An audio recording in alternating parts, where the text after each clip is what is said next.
ಆದೇಶದಂತೆ ಹಾಗೂ ರಾಜ್ಯ ಸರ್ಕಾರ ಆದೇಶದಂತೆ ನಮ್ಮ ಮಾನ್ಯ ಆಯುಕ್ತರು ಮತ್ತು ಪೂಜ್ಯ ಮಹಾಪೌರರು ಉಪಮಹಾಪೌರರ ಒಂದು ಆದೇಶದ ಮೇರೆಗೆ ಇವತ್ತಿನ ದಿವಸ ವಿಜಯಪುರ ಮಹಾನಗರ ಪಾಲಿಕೆ ವ್ಯಾಪ್ತಿಯಲ್ಲಿ ಬರುವಂಥ ಒಂದು ಮೊನ್ಯುಮೆಂಟ್ ಅಂದರೆ ಜಗತ್ ಪ್ರಸಿದ್ಧ ಒಂದು ಗೋಳಗುಮ್ಮಟ ಏನಿದೆ ಅದರ ಸುತ್ತಲೂ ಅದರ ಒಳಗಡೆ ಸ್ವಚ್ಛತಾವನ್ನು ಕಾಪಾಡಬೇಕಂತೇಳಿ ಒಂದು ಕಾರ್ಯಕ್ರಮವನ್ನು ನಮ್ಮ ಒಂದು ಮಹಾನಗರ ಪಾಲಿಕೆಯಿಂದ ಆಯೋಜಿಸಿದ್ದೇವೆ. ಈ ಒಂದು ಸಂದರ್ಭದಲ್ಲಿ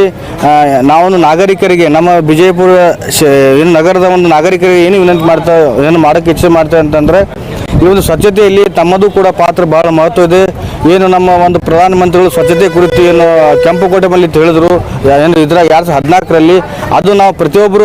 ನಾವು ಏನು ವೈಯಕ್ತಿಕ ನಮ್ಮ ಶೌಚಾಲಯ ಬಳಸಿಕೆ ಆಗಿರ್ಬೋದು, ಅದೇ ರೀತಿಯಾಗಿ ಏನು ಕಸದ ಒಂದು ನಿರ್ವಹಣೆ ಆಗಿರ್ಬೋದು, ಅದೇ ರೀತಿಯಾಗಿ ಏನು ಯೂಜಲ್ ನಿರ್ವಹಣೆ ಆಗಿರ್ಬೋದು, ನಮ್ಮ ಮನೆ ನಮ್ಮ ಅಂಗಳ ನಾವು ಸ್ವಚ್ಛ ಇಟ್ಕೋತೀವಿ ಅದು ನಾವು ಇಟ್ಕೊಂಡಾಗ ಮಾತ್ರ ನಮ್ಮ ಸ್ವಚ್ಛವನ್ನು ಏನು ಭಾರತ ಆಗ್ಬೋದು ಅಂತೇಳಿ ನಾವು ಜೀವನ ಸಂದರ್ಭ ಹೇಳ್ತಾ ಇಲ್ಲಿಗೆ ನಾನು ಮಾತು ಮುಗಿಸ್ತಾ ಇದ್ದೀನಿ. ನನ್ನ ಹೆಸರು ರಫೀಕ್ ಅಹಮದ್ ಬಳಗಾರ್, ಆರೋಗ್ಯ ನಿರೀಕ್ಷಕರು ಮಹಾನಗರ ಪಾಲಿಕೆ. ಬರಲ್ಲ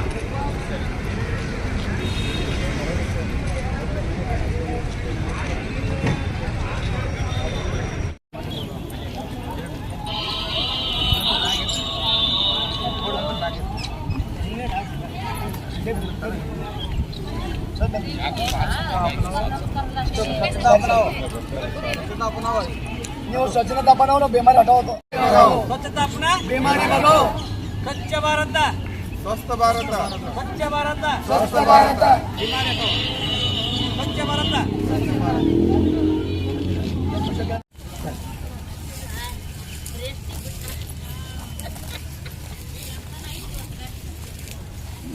ಕಣಿತ ಫೋಟೋ ವಿಡಿಯೋ ಬರಲಿ ಒಂದು ಫೋಟೋ ಹಾಕಿ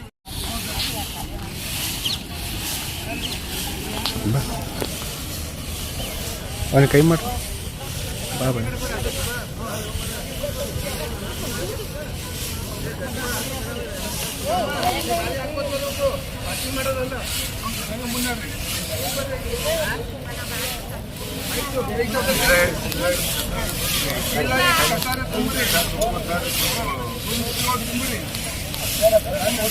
ಏನೇ ಬಂದು ಬಗೆಹರಿಸ್ತಾರೆ.